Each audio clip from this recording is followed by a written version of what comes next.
El nombre de la autora de esta obra literaria fue Elena Delfina Garro Navarro, aunque era mayormente conocida simplemente como Elena Garro. Ella nació en Puebla el 11 de diciembre de 1916 y falleció en Cuernavaca el 22 de agosto de 1998. Sus padres fueron José Antonio Garro y Esperanza Navarro. Su esposo fue Octavio Paz, con quien estuvo casada de 1937 hasta 1959, y su única hija fue Laura Elena Paz Garro. Ella estudió en la Facultad de Filosofía y Letras de México, que es mayormente conocida como la Universidad Nacional Autónoma de México. Su ocupación principal fue ser escritora. Participó en el conocido realismo mágico, y sus dos obras más importantes fueron Los recuerdos del porvenir y La culpa es de los tlaxcaltecas. Y finalmente ganó el premio Javier de Villarrutia en 1963. La idea central del libro fácilmente puede ser destacada como la opresión constante que vivía el pueblo y sus pobladores por parte del general Francisco Rosas y sus militares. Y de esta idea global pueden salir subtramas de igual relevancia, como puede ser el amorío que había entre el general y Julia, la llegada de Felipe Hurtado y cómo su sola presencia aparentemente alegraba a los pobladores, la marcha de Julia junto con Felipe, la ira creciente del general Francisco Rosas y cómo gracias a esto la opresión y el miedo constante que se sentía en el pueblo aumentó aún más. Desde un principio se nos cuenta cómo el pueblo, desde hace mucho tiempo, vivía oprimido debido a la famosa Revolución Mexicana, donde los militares tomaron el poder y el gobierno del país. Y debido a esto fue que el general Francisco Rosas llegó a Ixtepec y prácticamente se convirtió en su gobernador. Su palabra era la ley, y todo se tenía que cumplir a los caprichos de este hombre. Sin embargo, el propio Francisco Rosas también tenía a quien lo gobernara, y esta era su querida, Julia, un personaje bastante recurrente en la primera parte del libro, ya que Francisco Rosas constantemente trataba de complacerla y de hacerla sonreír, aunque esto significase el sufrimiento del pueblo, ya que Julia también era llamada como la condena de Ixtepec, ya que con tal de complacerla, el general Francisco Rosas era capaz de llegar hasta cualquier extremo. Esto lo comprobamos cuando el pueblo se entristecía y a veces hasta se enojaba cuando veían a la querida del general tan siquiera asomarse al balcón del Hotel Jardín, ya que todos la tachaban como la principal responsable del sufrimiento que vivía su pueblo. Y estas vibras de rencor y odio hacia esta mujer continuaron hasta la llegada de un misterioso hombre que se hizo llamar a sí mismo como Felipe Hurtado. Este hombre, con su sola presencia, trajo un poco de alivio y felicidad al pueblo. La propia Julia quedó encantada con este hombre, aunque ni siquiera habían cruzado palabras en la calle. Esto hizo que Francisco Rosas se enojase, pero como gobernante, él sabía que no podía hacer nada simplemente porque sí. Así que no pudo hacer nada en contra de Felipe Hurtado, a pesar de que éste claramente sentía un interés bastante grande hacia su querida. Esto fue así hasta que un día, de la nada y de repente, tanto Felipe Hurtado como Julia desaparecieron del pueblo y nunca más fueron vistos ahí nuevamente. Esto fue claro. Todos habían pensado y todos habían deducido que el hombre misterioso que había llegado a este pueblo lo hizo con el objetivo de llevarse a la querida del general con él.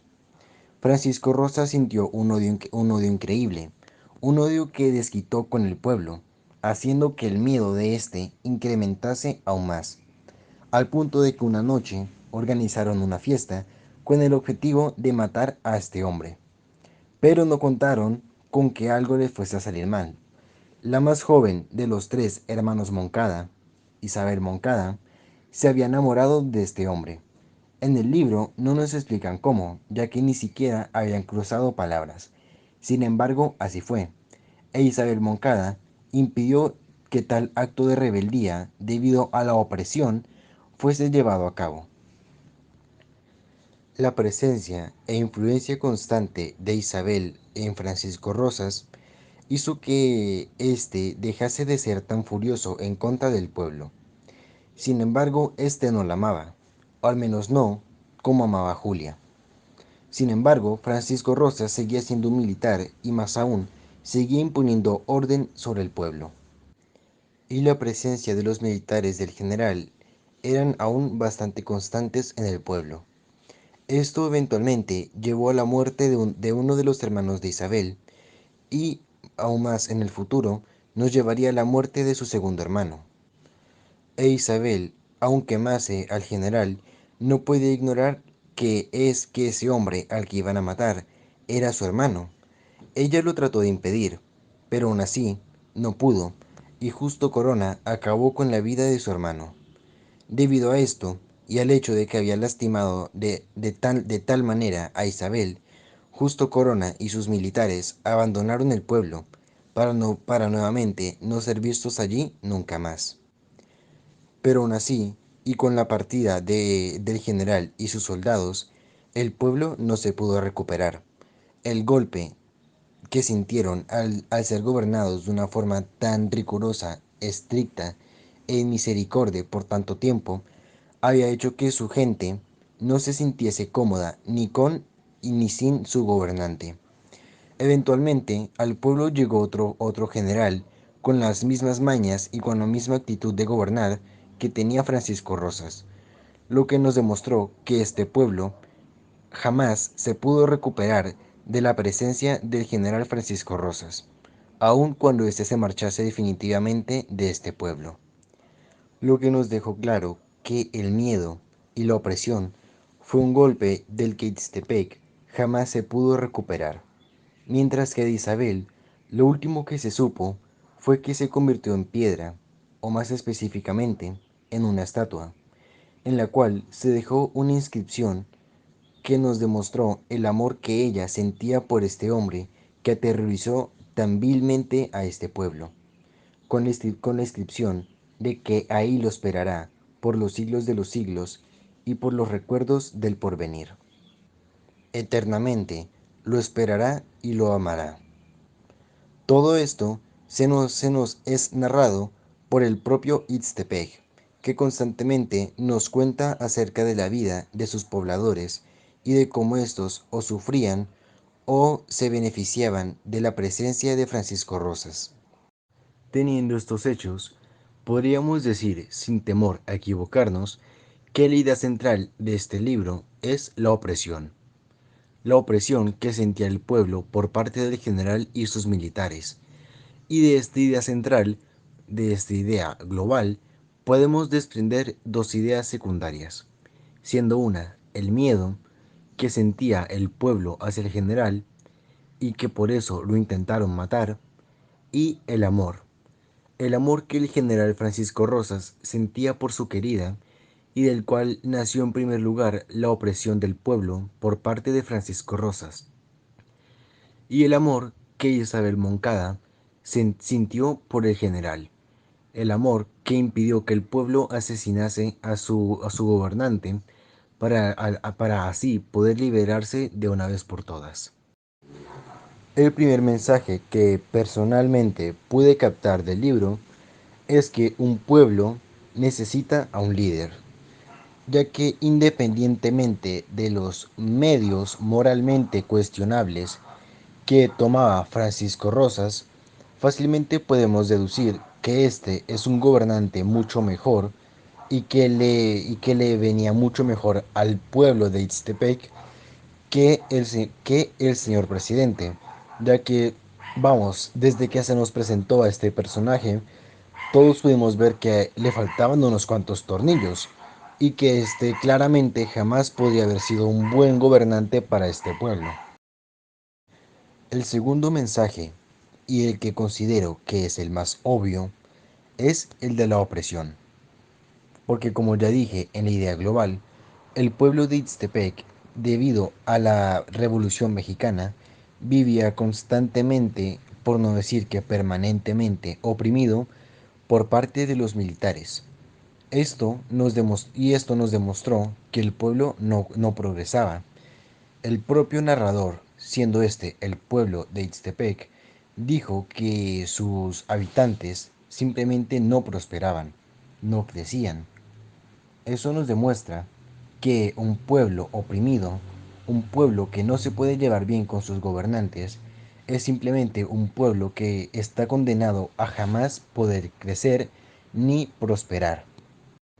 El tercer mensaje que puedo llegar a captar son las locuras que nos hace cometer el amor, ya que aún la persona más centrada en sus objetivos, la persona más dedicada, si ésta queda flechada, perdidamente enamorada de otra persona, con tal de poder hacer que esa persona también lo ame, puede llegar a cometer locuras. Locuras como por ejemplo la que cometía Francisco Rosas para poder complacer a su querida Julia, aun a cuestas del sufrimiento del pueblo de Ixtepec. Locuras como la que cometió Julia al escaparse con Julio Hurtado, a unas sabiendas de lo furioso que esto pondría a Francisco Rosas y de que éste iba a desquitar toda su furia y enojo en contra del pueblo de Ixtepec, un pueblo que en realidad jamás le había hecho nada a Julia para lastimarla, o locuras como las que pudo haber llegado a cometer Isabel Moncada, ya que el pueblo quería deshacerse del general Francisco Rosas para poder ser libres de una vez por todas. Isabel estaba al pendiente de esto, pero debido al amor que ella sentía por el general, se lo llevó de la fiesta para que éste no resultase herido, lo que provocó, a unas sabiendas de esto, que esto podía pasar, que el general siguiese con vida y que la opresión del pueblo continuara por parte de él. Isabel era plenamente consciente de esto, pero debido al amor ciego que sentía por el hombre, no fue capaz de dejar que lo lastimasen. Se podría decir que el tipo de lenguaje que vemos en esta obra es obviamente el lenguaje literario, ya que es el tipo de lenguaje que se usa para poder crear historias literarias.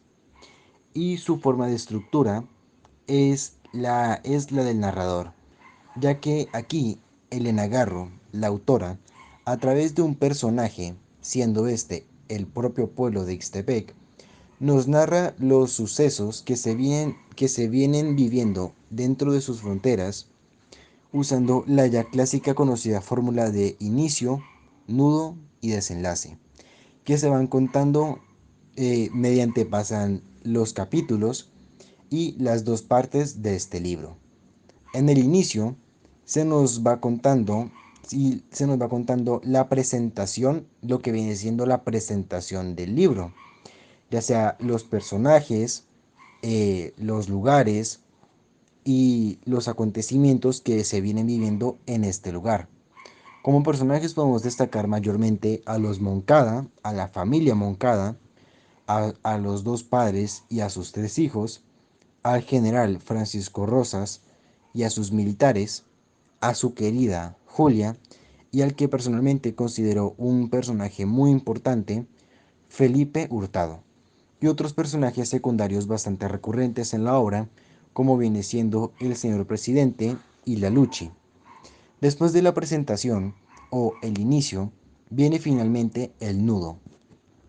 En él ya se nos narra de forma más directa y concisa, sin irnos por tantas ramas, la problemática que se vive dentro de las fronteras de este pueblo, siendo, como ya vengo diciendo varias veces en el video, la opresión que el pueblo vivía por parte de los militares, ya que Francisco Rosas, a costa del pueblo, buscaba complacer constantemente a su querida Julia, cosa que se ve truncada con la llegada de Felipe Hurtado, con quien eventualmente se marcharía del pueblo en compañía de la querida del general, Julia, lo que provocaría que la ira del general se disparase por las nubes y este buscase desquitarla, obviamente, con el pueblo que está bajo su mando. El nudo se nos extiende hasta gran parte de la parte uno y 2 del libro, hasta que llegamos a la parte final de la parte 2 del libro, donde eventualmente llegamos al desenlace, ya que aquí el general Francisco Rosas, después de haberle causado un daño tan tremendo a su nueva querida, Isabel Moncada, este abandona finalmente el pueblo, dándole a sus pobladores la, entre comillas, libertad que tanto habían querido. Cosa que no se vio mucho, ya que también en el final, en el capítulo 16 de la segunda parte, se nos cuenta que un nuevo general llegó al pueblo con otros nuevos militares, por lo que el pueblo en sí siguió viviendo igual que como lo hacían durante la presencia del general Francisco Rosas.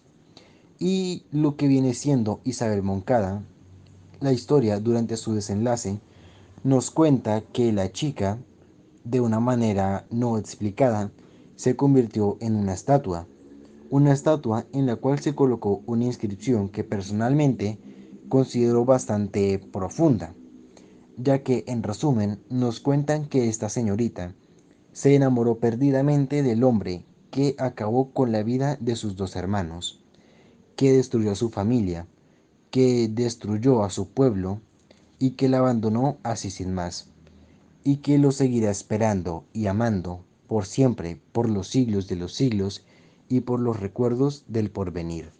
Así es como finalmente acaba esta obra, que se dividió en capítulos que eran contenidos por dos partes, parte uno y parte 2 del libro. Durante el transcurso de la historia se nos habla constantemente de la famosa Revolución Mexicana. Este es un hecho completamente real que ocurrió en México y comenzó durante 1911, cuando el dictador Porfirio Díaz anunció públicamente que se iba a retirar al finalizar su mandato. La situación política en México se empezó a agitar debido a esto, y un hombre llamado Francisco I. Madero aprovechó para iniciar un proceso de giras por todo el país con la intención de iniciar un nuevo partido político democrático. Sin embargo, por orden de Díaz, Francisco fue arrestado y Díaz ganó las elecciones en las que había prometido no participar. Después de un tiempo y de haber escapado de la cárcel, Francisco se levanta en armas en contra del gobierno de Díaz. El conflicto inició en la parte norte del país, pero con el tiempo se extendió a todo el territorio. Es en este contexto donde se desarrollan los acontecimientos que narra la obra, con lo que podemos decir que Francisco Rosas es un general que sirve al ejército revolucionario de Madero. Por otra parte, el pueblo de Ixtepec también existe en la vida real. Es un pueblo ubicado en el municipio del mismo nombre en el estado de Oaxaca, México. ¿Cómo quiere que se vaya si vino por ella? Porque nos están diciendo que un hombre enamorado está dispuesto a lo que sea por ese amor. Hay que ser pobre para entender al pobre, porque nos dice que las personas solo podemos entendernos cuando sabemos realmente cuál es el dolor por el cual está pasando la otra persona. Aquí la ilusión se paga con la vida, porque nos dice que a veces algo tan simple como un sueño puede salir muy caro. Cuando llega el olvido es que ya acabó la vida, porque nosotros dos tenemos la creencia de que una persona no muere cuando deja de vivir, sino que lo hace cuando es olvidada.